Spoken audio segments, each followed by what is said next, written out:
So, sa paggawa guys ng kare-kareng pata, so lagi kong inuuna guys ang pagigisa ng sibuyas bawang.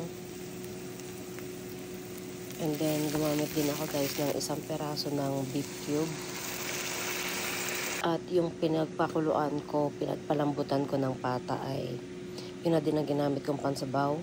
So, nilagyan ko guys din ng turmeric, pampapula. And then, inilagay ko na yung peanut butter. So, haluin nyo lang guys na mabuti kasi para hindi buo-buo yung peanut butter. And then, saka ko guys siya inilagay na yung ating pork hack na napakalambot na. And then, so, yung ating gulay, boil ko lang siya guys. Para maganda pa rin yung kulay niya. Berde pa rin tingnan. At hindi labsak.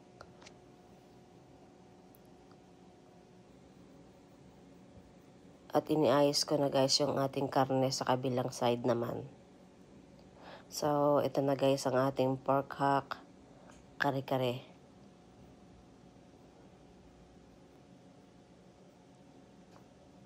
Pwede nyo siya guys itoppings ng dinurog na mani kung gusto nyo para may kaunting